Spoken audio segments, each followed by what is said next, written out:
In this video, I share some notes on anxiety, a few tips that you might be able to use to help you manage. While I'm doing that, I will be working on a reverse decoupage sign. Welcome to my channel. My name is Sue Johnston and I am a retired counselor. Now on the date of this video, I'm 67, going on 68, and I'm enjoying life. If you're new to my channel and just stopping by, stick around for a while. You may find or hear something useful. My channel is not a DIY, do-it-yourself, but since I'm often involved in all kinds of creative endeavors, you may find something you'd like to do. I show my crafts and ideas, and if you like what I'm working on, find a YouTube video somewhere else, not here, to make whatever I'm working on. What are you afraid of?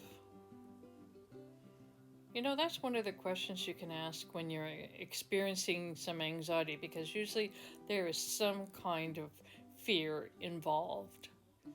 So you ask yourself, what am I afraid of? And then once you are able to identify what you're afraid of, one of the steps you can take is to begin to face it.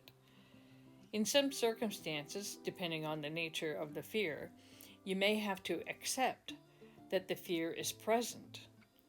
The fears we face often lose power over us by facing it head on. Now that doesn't mean you see a lion or a rabid dog and you go ahead and face it, because that's obviously a dangerous situation and you got to do something different. But I'm talking about some of the internal things, the anxieties and things that we fear. So you have to ask yourself, what am I afraid of? For example, somebody might say, well, I'm afraid I'm not going to have enough money to pay my bills. Okay, that's a fear and it's taking energy from you. So you begin to face it. You say, okay, that's my reality right now.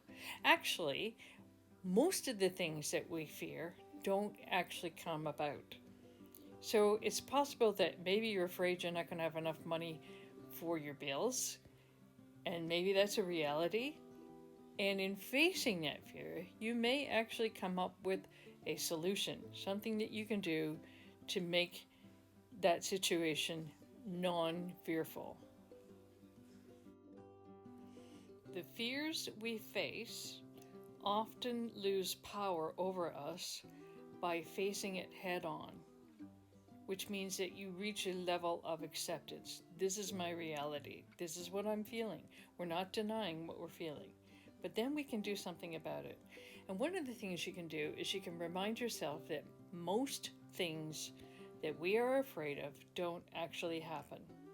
There are a lot of psychological studies, experiences, firsthand evidence from people who've actually been in those situations, who realize, you know what, I was afraid this was going to happen, but it didn't happen. Sandra Bullock once said, most of the things that we are afraid of don't happen. Something else might happen, but not the thing that we are afraid of. And there's some truth to that. So most of the things that we're afraid of don't actually happen. That's a key statement, and it's backed up with evidence. Studies show us that most things we're afraid of don't happen. Something else may happen, but most of our fears don't come about. So we can remind ourselves that. That's a little truth that you can insert when it's like an arrow that goes into anxiety and bursts the anxiety bubble. Okay, it's not immediate, but if you repeat it enough times, you begin to realize that that's a tool that you can pull out and use to help you manage anxiety. The next thing you can do is you can create a plan of action. You decide what you will do if the thing that you fear actually presents itself, if it actually happens. So this plan of action is a way of arming yourself, being prepared if the event occurs. Remember, usually those things that we are afraid of don't actually happen. But it's hard to reason within yourself and accept the reality of that when you've got this emotion, these anxieties, which are full of physical and mental and emotional things going on in your system. So it's hard to accept that truth. But remember that the more armed we are, the better we can feel in terms of being protected or ready to face the fear or the thing that we are afraid of. So another thing you can do is accentuate the positive. Sometimes we may need to say something to someone to prevent a negative action. For example, the woman whose husband tends to drink a little too much at a social event, she might accentuate the positive by saying, "You know what, honey, I like you before you get into these drinks and down it with whiskey."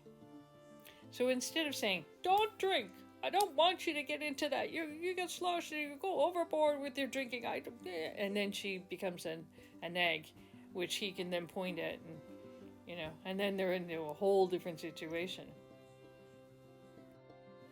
So have a plan of action, accentuate the positive, try to say something or do something to prevent a negative action. The last thing I want to mention here is to avoid rumination. That's where your brain is going over and over and over an event, whether it's something that's happened or something you're afraid is going to happen. It keeps rehearsing and rehashing over and over again. And that just gets your whole system, your body, tensed up. It creates that adrenal reaction, which keeps the anxiety going. And it becomes that spinning wheel, little hamster in the wheel. It just keeps going on and on. I sometimes think of it like taking sandpaper and rubbing it over your skin. It's not doing you any good. It's just making things worse, and you're feeling a lot worse. So try to avoid the rumination.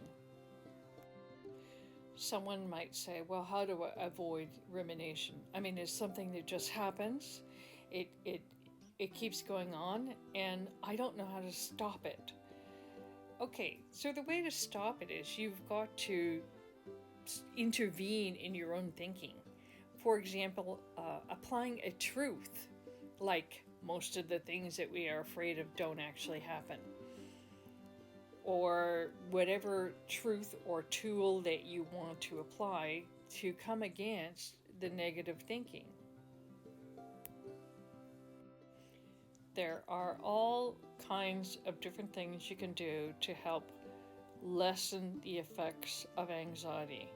And I'm talking about not only the common anxieties we have, like what if my car doesn't start, or what if I don't have enough money, whatever, or sometimes some of the severe anxieties that we can have, like nobody likes me, I'm not popular, I don't have any friends, things that can really drag you down. Some people have, I might call it like everyday anxiety, and other people have severe anxiety where everything they do seems to be a question and a weight on them.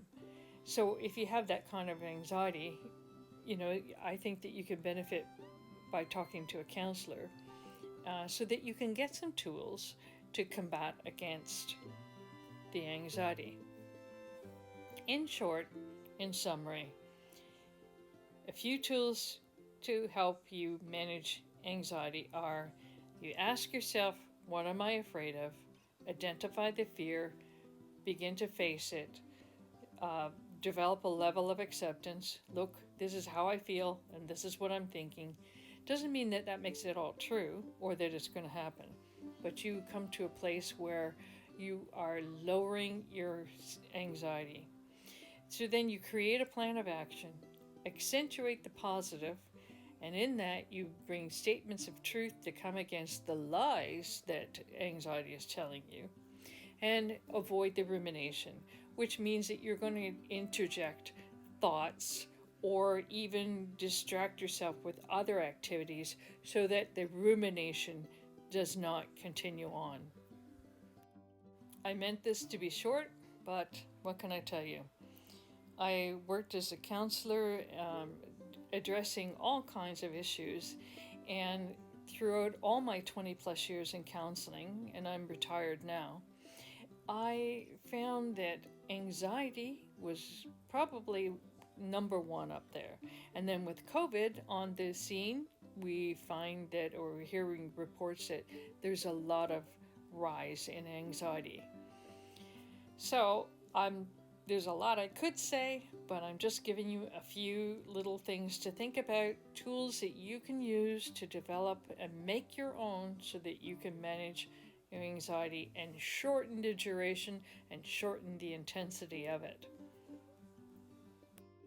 As I have said in pretty much most of the YouTube videos that I've done so far, one tool that you can use to help manage anxiety or depression or burnout is to be creative.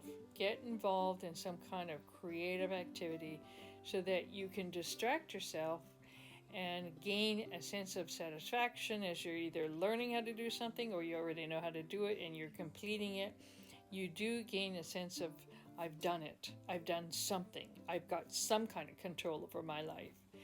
And there's all kinds of other things that can happen to you even in your chemistry when you're involved in creative endeavors. So it's like a number one tool of the whole bevy of tools that can be used to manage anxiety. So think about that. I'm working here on the reverse decoupage image, and I will show you the end product in a moment. You may notice that I'm using a little finger sander here to work off some of the layers of the paper. That's a technique or a choice that I use. It might be different from what you find on other YouTube videos. If you want to watch some of the techniques on how to do this, go to Deidre's Our Upcycled Life. She has a lot of really good videos on this.